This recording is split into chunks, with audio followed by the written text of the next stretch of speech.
নমস্কার বন্ধুরা, আমার চ্যানেলে আমি আপনাদেরকে স্বাগত জানাই। আশা করছি আপনারা ভালো আছেন, সুস্থ আছেন। আমি আবারও চলে এসেছি আপনাদের কাছে বেশ কিছু ইউজফুল টিপস নিয়ে। আর এই টিপসগুলো যদি আপনারা ফলো করেন, সংসারের খরচ অনেকটাই কমে যাবে, সংসারের মুশকিল কাজ সহজ হয়ে যাবে। তাছাড়াও এই টিপসগুলো যদি আপনারা করেন, বানিয়ে ফালতু খরচা তোমরা হবে না। এইভাবে চলুন করে তাহলে যদি দেখে নেওয়া তোমরা যাক এইভাবে আজকের লাগিয়ে প্রথম রেখে দেন টিপসটা। এইভাবে। আমি এখানে নিয়েছি একটা ঢাকনা, জার বা কৌটোর ঢাকনা কিন্তু আমাদের কম বেশি অনেকেরই বাড়িতে রয়েছে।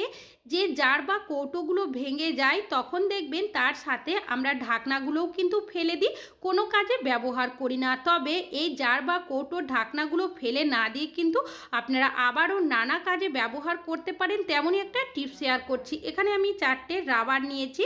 এবার রাবারগুলোকে আমি এইভাবে করে ঢাকনার মধ্যে পরিয়ে দিচ্ছি। এখানে 3টে অথবা 5টা রাবারেরও কিন্তু ব্যবহার করতে পারেন। আর দেখতেই পাচ্ছেন বন্ধুরা যে কাজটি আমি কিভাবে করে নিচ্ছি। তো এইভাবে করেই 4টে রাবারকে আমি ঢাকনার মধ্যে পরিয়ে নিয়েছি। এবার এটাকে আপনারা কি কাজে ব্যবহার করবেন চলুন দেখে নেওয়া যাক। কম বেশি প্রত্যেকেই টয়লেটের মধ্যে বা বেসিনের মধ্যে ব্যবহার করে থাকি। অনেক সময় আমরা সাবান কেসের মধ্যে সাবান রেখে দিই বা ডাইরেক্ট আমরা বেসিনের সামনে কিন্তু রেখে দিই। এর ফলে দেখা যায় সাবানের মধ্যে অনেক সময় জল লেগে থাকে, যার কারণে সাবানটা কিন্তু খুব তাড়াতাড়ি গলে যায়। তো আপনারা যখনই সাবান ব্যবহার করবেন তারপর এইভাবে করে একটা টুল বানিয়ে যদি তার মধ্যে রেখে দেন, এর ফলে কি হবে, সাবানের মধ্যে যদি জল লেগে থাকে সেটা কিন্তু নিচের সাইডে পড়ে যাবে, সাবানটা গলে যাবে না, অনেক দিন পর্যন্ত ব্যবহার করতে পারবেন। আশা করছি এই টিপসটা আপনাদের অনেক বেশি ভালো কাজে লাগলে আসবে। লাইক ভালো করবেন। লাগলে এখন লাইক চলে যাচ্ছি করবেন। এখন চলে পরবর্তী যাচ্ছি টিপসে। পরবর্তী টিপসে। আমি এখানে নিয়েছি বেশ কিছুটা পেঁয়াজ। পেঁয়াজ আমরা কম বেশি কিন্তু অনেকেই রান্নাবান্না করার ক্ষেত্রে ব্যবহার করে থাকি।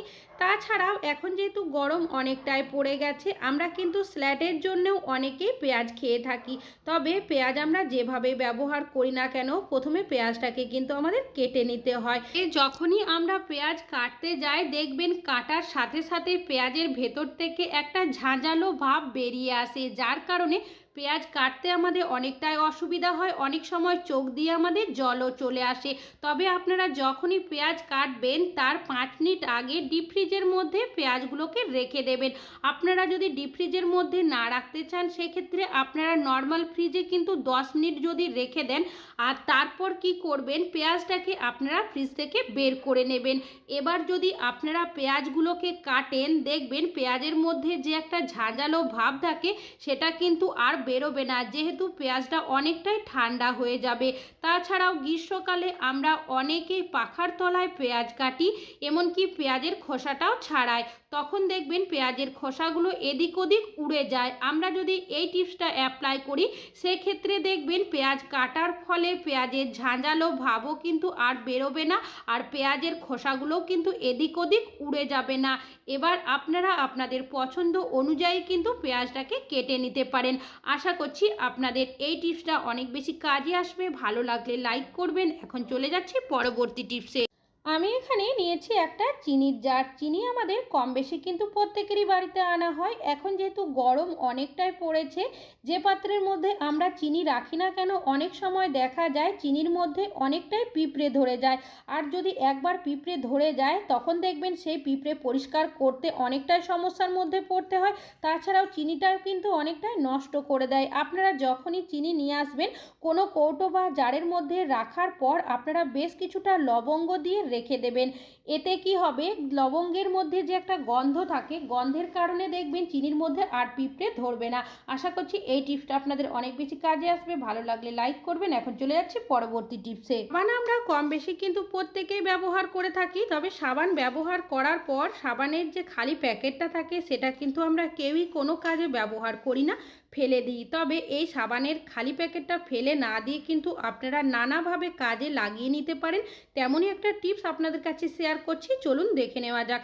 আমি এখানে নিয়েছি একটা সেফটি পিন। সেফটি পিনের সাহায্যে সাবানের খালি প্যাকেটটার মধ্যে এইভাবে করে বেশ কিছুটা ফুটো করে নেব। আপনারা এখানে সূচেরও ব্যবহার করতে পারেন। এবার এখানে নিয়ে নিয়েছি আমি একটা ন্যাপথলিন। ন্যাপথলিনটাকে এই সাবানের প্যাকেটের মধ্যে আমি এভাবে করে দিয়ে দিলাম। আপনাদের যদি ছোট সাইজের ন্যাপথলিন হয়ে থাকে সেক্ষেত্রে দুটো ব্যবহার করবেন। আর নিয়ে নিয়েছি পাউডার। যে কোনো সুগন্ধিযুক্ত পাউডার নিয়ে নেবেন। সামান্য পরিমাণের পাউডার দিয়েছি, আপনারা এক্সপায়ার পাউডারও এখানে ব্যবহার করতে পারেন। এবার এইভাবে করে প্যাকেটটাকে আমি মুড়িয়ে নিয়েছি, আর এখানে নিয়ে নিয়েছি আমি স্যালোটেপটাকে এইভাবে করে দিয়ে আমি প্যাকেটের মুখটাকে আটকে দেব। এবার এই সাবানের খালি প্যাকেটটা কিভাবে ব্যবহার করবেন, আমি এখানে নিয়েছি একটা ডবল সাইজের টেপের টুকরো, সেটাকে এইভাবে করে লাগিয়ে নিয়েছি। কাগজের মতো যে অংশটা থাকে সেটাকে আমি তুলে নেব। কি কাজে ব্যবহার করবেন চলুন দেখে নেওয়া যাক। কিচেনের মধ্যে আমরা মাছ, মাংস, ডিম রান্না করে থাকি, অনেক সময় দেখবেন একটা বাজে গন্ধ কিন্তু ছাড়তেই থাকে কিচেন থেকে, আমরা যতই ভালোভাবে কিচেনটাকে পরিষ্কার করি না কেন। আপনারা যদি এইভাবে করে কিচেনের মধ্যে লাগিয়ে দেন, দেখবেন কিচেনের মধ্যে যে বাজে দুর্গন্ধ হয় একবার করে, সেই দুর্গন্ধ কিন্তু চলে যাবে। তাছাড়াও আপনারা এই সাবানের প্যাকেটটাকে আরও কিভাবে ব্যবহার করবেন চলুন দেখে নেওয়া যাক। আমি এখন চলে এসেছি টয়লেটের সামনে। টয়লেট আমরা কিন্তু কেউই রোজ পরিষ্কার করি না, তবে টয়লেট যদি পরিষ্কার না করা হয় সেক্ষেত্রে দেখবেন টয়লেট থেকে একটা বাজে গন্ধ ছাড়তে থাকে। তো আপনারা কি করবেন, এই সাবানের প্যাকেটটাকে এইভাবে করে যদি টয়লেটের মধ্যেও লাগিয়ে দেন, সেক্ষেত্রে দেখবেন সাবানের প্যাকেটের মধ্যে যে ফুটোগুলো করে রেখেছি সেখান থেকে সুন্দর গন্ধ একটা বেরোতে শুরু করবে, যার কারণে টয়লেটের মধ্যে যে একটা বাজে গন্ধ থাকে সেটা কিন্তু চলে যাবে। আশা করছি আপনাদের এই টিপসটি অনেক বেশি কাজে আসবে। ভালো লাগলে লাইক করবেন। এখন চলে যাচ্ছি পরবর্তী টিপসে। আমি এখানে নিয়েছি একটা পাত্র, আর নিয়ে নিয়েছি এখানে কোলগেট। আপনারা যে কোনো সাদা ধরনের টুথপেস্ট এখানে নিয়ে নেবেন। একবার ব্যবহার করার মতো আমি কোলগেট এর মধ্যে দিয়ে দিলাম।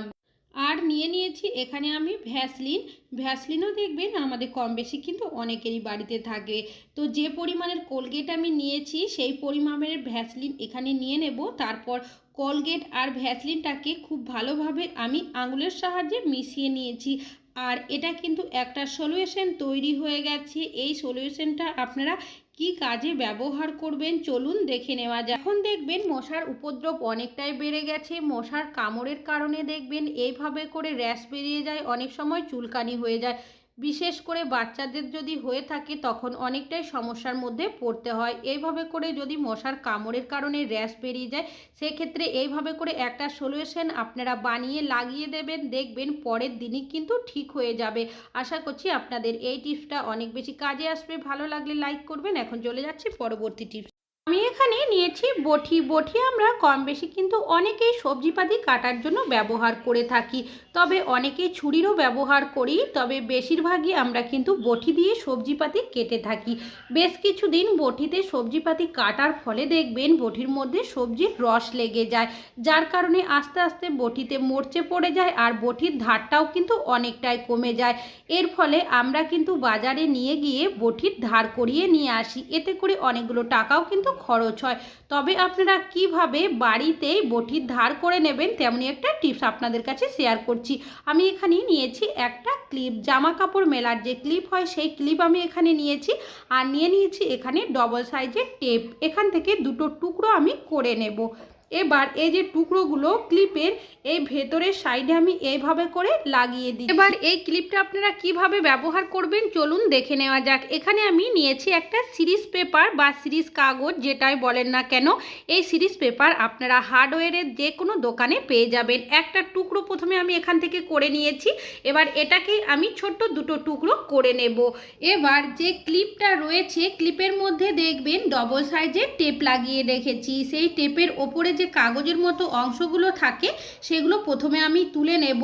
তারপর যে সিরিজ কাগজটা টুকরো করে রেখেছি সেটাকে আমি এইভাবে করে লাগিয়ে নেব। কিভাবে কাজটি করছি সেটা ভালোভাবে দেখলেই কিন্তু আপনারা বুঝতে পারবেন। দেখতেই পাচ্ছেন বন্ধুরা, সিরিজ পেপারের টুকরো দুটোই কিন্তু আমি ক্লিপের দুটো সাইডে লাগিয়ে নিয়েছি। কিভাবে ব্যবহার করবেন এটা, এখানে নিয়েছি আমি বটি। এবার বটির মধ্যে ক্লিপটাকে এইভাবে করে লাগিয়ে কিছুক্ষণ আমি এরকম করে ঘষে নেব। এইভাবে করে যখনই আপনারা ঘষবেন দেখবেন বটির মধ্যে যে নোংরা ছিল সেটা উঠে যাবে, বটির মধ্যে যদি মরচে পড়ে যায় সেটা উঠে যাবে। তাছাড়াও বটির মধ্যে যে ধারটা চলে গেছিল সেটা কিন্তু খুব সহজেই চলে আসবে। তবে আপনারা ক্লিপের ব্যবহার কেন করবেন? আমরা যদি ডাইরেক্ট সিরিজ পেপার হাত দিয়ে বটির মধ্যে ঘষি আমাদের হাত কেটে যাওয়ার সম্ভাবনা থাকে। ক্লিপের যদি ব্যবহার করি সেক্ষেত্রে আমাদের হাতও কেটে যাবে না, এমনকি এই কাজটা খুব তাড়াতাড়ির মধ্যে হয়ে যাবে। তাছাড়াও দুটো সাইডের ধার কিন্তু আমাদের একসাথেই হয়ে যাবে। দেখতেই পাচ্ছেন বন্ধুরা, এই বটির মধ্যে যে নোংরাটা ছিল সেটা উঠে গেছে, মরচে উঠে গেছে, এমনকি বটিটা কিন্তু অনেকটাই ধার হয়ে গেছে। আশা করছি আপনাদের এই টিপসগুলো অনেক বেশি কাজে আসবে। ভালো লাগলে লাইক করবেন। আজকে এখানেই শেষ করছি, আবার চলে আসবো আরও নতুন নতুন টিপসের ভিডিও নিয়ে। ততক্ষণের জন্য ভালো থাকবেন, সুস্থ থাকবেন।